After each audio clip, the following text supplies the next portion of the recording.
Corona काळातले अण्णा प्रसंग तुमची आठवत आहे. आम्हाला एवढं तुमचं कर्तृत्व आमच्या हृदयात साठवत आहे. कोरोनाच्या काळामध्ये बरेच नेते घरात लपून बसले होते. लोकनेते सुरेश अण्णा धस काम करताना दिसले होते. कोरोनामध्ये लोकांची परिस्थिती पाहून अण्णांचा जीव तुटत होता. कोरोना पेशंटच्या काळजीपोटी अण्णा पहाटे झोपेतून उठत होता.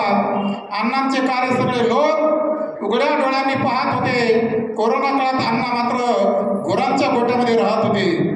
लोकांच्या काळजीपोटी त्याने गावागावात कोविड सेंटर काढले होते. लोकांची काळजी घेण्यासाठी चांगले डॉक्टर त्या ठिकाणी धाडले होते. रेमडेसिवीर इंजेक्शनचे त्याने कलेक्टर समोर वास्तव मांडले होते.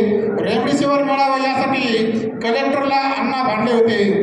कोरोना पेशंटची चांगली काळजी घ्यायची अण्णांनी ठरवले होते. कोविड सेंटरला अन्नधान्य पुरवून लोकांना जेवणाचे घास भरवले होते. लहान कोरोना पेशंटचे अण्णा पालक झाले होते. वयोवृद्ध कोरोना पेशंट पुढे अण्णा पालक झाले होते. अण्णा दिसतात पेशंट गालातल्या गालात हसत होता. झोपलेला कोरोना पेशंट अण्णा समोर लगेच उठून बसत होता. लोकांना वाचण्याची धडपड पाहून यमाचा कंठ दाटत होता.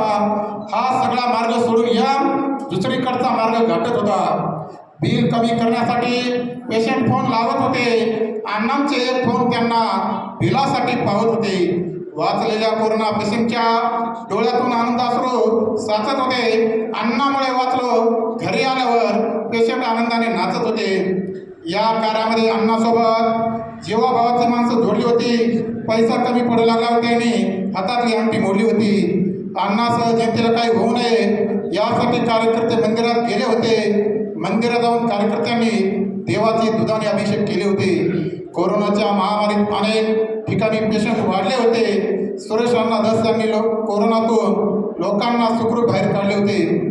जनतेच्या सुखदुःखात मिसळणारा अण्णासारखा दुसरा नेता दिसणार नाही आणि येणाऱ्या प्रत्येक विधानसभेला अण्णाला विजयी केल्याशिवाय जनता गप्प बसणार नाही. धन्यवाद सर.